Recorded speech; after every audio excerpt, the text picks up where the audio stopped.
Hello, welcome back to another YouTube video. I never know what to do with my hands when I'm not holding books, so that's why that happened at the start. I often get asked over on my TikTok lives, on Instagram, on different areas, how to get into reading. So a lot of us on here often think, well, we already like reading. What else can we tell you? Just read. But I think there is definitely a barrier for those people that aren't reading every day like us, that aren't listening to an audiobook, that don't have a Kindle, that don't know the biggest, best books you should be reading at the moment. So what I'm going to do in this video is give you a few tips. I don't know how many tips yet. There might be a number in the title, or down here now, it's not up there, that might help you understand how many there's going to be in here. But either way, I'm going to give you some tips on how to get into reading based on where you are in your reading journey, whether you've literally never read a book before, which I would find hard to believe because we have to read books in school, or whether you kind of read books in school and have not read anything since. You don't know where to start, you don't know how to start, you're not even sure if you're a good reader, all of those sort of things. I'm going to try and answer all of those questions in this video. I'm going to try and be as open about it as possible and hopefully help you get into reading if you're not yet into reading. I'm going to give you some book recommendations that you could get started with. I'm going to give you some tips if you struggle with different issues with reading, whether it's concentration or whether it's interest, these sort of things. And I'm going to go through all of that in this video. So stay tuned. And then at the end, what I'm going to do is I'm going to round everything up. So if you want to, you could just skip to the end. There'll be timestamps at the bottom, so just check those out. But yeah, stay tuned. So the first thing I'm going to talk about is books to try and get you into reading. So maybe you're like, where do I start? I haven't read for like decades. I'm in my mid-20s, I'm in my mid-30s, I'm in my mid-40s. I've not read anything yet. The first thing you should think about is don't be afraid of what you're going to read. Don't be sitting there thinking, oh, it's embarrassing if I start off something young or something childish or something well-known. I should read something big and important straight away. No, start with Harry Potter. I think Harry Potter, yes, there's some dramas around the author, we all know this, but realistically, I think Harry Potter is one of the best fantasy entrances that anybody has ever had. The thing that people love about Harry Potter is the first book, The Philosopher's Stone, or if you're in America, The Sorcerer's Stone. You have a really, really simple, basic fantasy. It's written for a younger audience. So you're going to get into this and it's going to feel like, yeah, that's easy. I can do that. That's lovely. It's nice and short as well. The writing is simple. And as you progress through the books, you can see they kind of not only grow in the amount of pages you've got here, but also grow in their darkness and grow in their writing. So book 1 is very much YA. It's very much written for, I don't know, 10 to 15-year-olds, maybe even younger. I started reading this, I think, when I was around 6 or 7. However, these final books are very much for your late teens, your early 20s and adults and these sort of things. They grow throughout the years, which is why I think they've become so approachable and why I think they were so big at the time and the whole world has become so big, is because people grew up with the characters in the book. The stories, the themes covered, the darkness of things grew up as the people that were reading them grew up as well. And there's absolutely nothing wrong with being like, yeah, I've just started reading, I'm starting with Harry Potter. Nobody out there is going to go to you, oh, that's an awful place to start. No, The Philosopher's Stone is a great place to start. Now, you don't have to go out and buy the whole box set here. I've read Harry Potter a couple of times. I've had different versions of box sets. And this is the one that I've landed on at the moment, though I do realise I've just got a bit of a crease in this one, but there we go. So you don't have to go out and buy the whole box set, so just buy maybe the first one, and you can pick it up cheap as well, which brings me on to my next point, which is going to be all about how to kind of buy books cheaply. So the next thing, I don't have anything to kind of hold here, so I'm going to try and throw up some images and some videos and things, but the other thing that people then say to me is it's so expensive. If you just want to read all the time, it's so expensive, and yeah, it's not cheap, but you don't have to spend a lot of money to read. The first thing I would suggest doing, if you want to save the most amount of money, is going onto your phone, downloading the free Kindle app, and then going over to Amazon and scrolling through their 99p deals.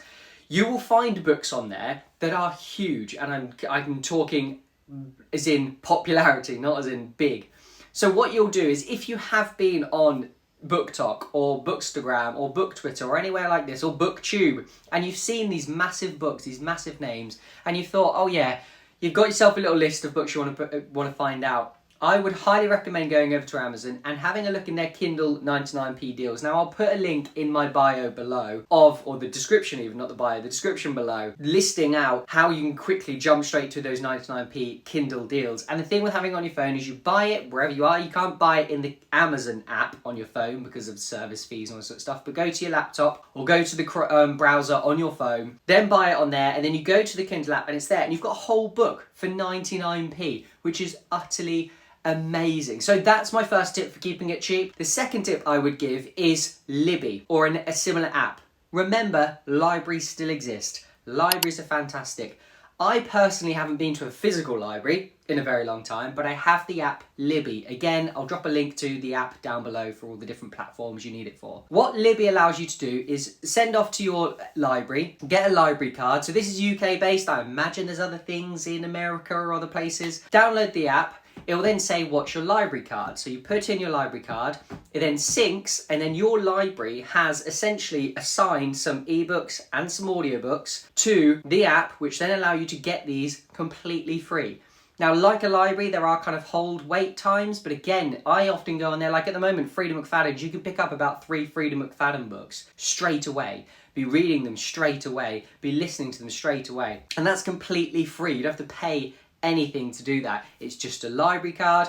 You take it for a little bit and then you hand it back. Obviously there's no purchasing of any books there, you don't hold them, but it's a really easy app to use as well. You kind of just borrow the book, you then manage your library, you then have a load of book on hold. You can even tag them, so you can tag them by genre if you want to, or what order you want to read them into, or anything like this, or whether they're physical or audiobook, up to you. But Libby would be my other recommendation for keeping things affordable as well. Then there's 2 more ways to kind of keep things cheap. So 3 probably. First I often use is, again, we're going to go back to Amazon. If you want to pick up some physical books, Amazon often has a few deals on kind of 2 books for £9. Tesco's, Asda, if in the UK, supermarkets, they often have deals on paperbacks 2 for £9, which is crazy cheap, picking up whole books for £4.50, when often they retail for like £8. So I'd recommend that as well. So Amazon or your supermarkets for your paperbacks. If you're not bothered about having it brand new, I cannot recommend charity shops enough. Pop into your local charity shop, have a look at their books. Sometimes you'll go in and you'll pick up like 5 or 6 almost brand new books for like £5 or £6 in total. It's an unbelievable, amazing thing, charity shops. I can't tell you the number of books here that you can see that I picked up from a charity shop for mere pennies. Because realistically, we don't all have massive funds to go out to Waterstones and buy books brand new in hardback for like £18 or something. And then very finally, again on the second-hand book market, there are a few websites you can go to. So my favourite is World of Books, which is fantastic for second-hand books. They often have a deal on where you can get 3 books and then get a 4th free, or 4 books and get a 5th free. So you can essentially get like 4 books for about £15 maybe, which is a great deal. Again, second-hand, so don't expect them to come pristine, but more often than not, what they do is they do ratings. So they'll say good, very good, like new, and the like new are often the ones in the deal. Love World of Books, think it's fantastic. Books to Door is another one, fantastic.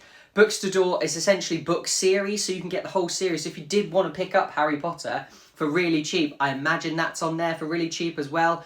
That you can get the whole series. And essentially what they sometimes do as well is books that don't have like a nice casing like my Harry Potter one did, where it's like, this is a series. They'll just put them into like a cellophane wrap and sell you that for mad cheaper than if you bought them individually. Few websites there if you need to get books cheap, because realistically buying books can be expensive and we don't all have a lot of money to be buying books all the time. So my third and I think final tip is going to be, if you find yourself getting distracted, if you find yourself really, I don't know, struggling to read, if it doesn't gain your attention, the first thing I've got to ask you is, do you actually want to be reading? Do you want to read because you see other people read, or do you just enjoy watching other people's opinions on books? Maybe you're not actually a reader. That's absolutely fine. If you're like, no, I really do want to read, absolutely fine as well. What I would recommend is a couple of things. First off, the one tip I kind of say to everybody is get the audiobook, get the physical, and stick the audiobook in at the same time as you're reading the physical. The reason I think this is a really good idea is because it kind of blows the distractions away from you. If you're looking at the paperback and you've got no kind of background noise on, any sort of minor sound invasion, you look up and you're distracted away from the story, you're pulled away from the story. I know exactly how that feels. I've never been diagnosed, but I think back in the day people would have probably called me ADD. I really struggle to be kept in attention. The only thing that really keeps me attentive is either an incredible TV series where everything's kicking off, or a video game. When it comes to reading, I have to have some sort of audio input going on, whether it is the audiobook, as I said, or whether it is some kind of lo-fi music. So if you've got Spotify or any other sort of audio platform, I would highly recommend looking up something called lo-fi, L-O-F-I. It's a kind of really relaxed, slow-paced beat with no music that essentially allows your brain to kind of have this background noises going on, but also allows you to immerse yourself in the book because that's almost like the background to the scene you're in. It's quite an interesting method that I found. So that would be my number one way of making sure that you can kind of concentrate on things. And then the other thing, which is kind of a fourth tip, but kind of in the same vein because it's audiobooks, is audiobooks. I freaking love them. It is 90 to 95, if not 99% of my reading is audiobooks. I have a whole booktube here. I have a whole bookshelf of books. I have a shed load of books down here of books that I buy that I often don't even pick up. Now, it's a big thing to admit because I'm a booktuber. I often hear with massive piles of books being like, oh my God, I read this. And I do read them because I listen to them on audiobooks.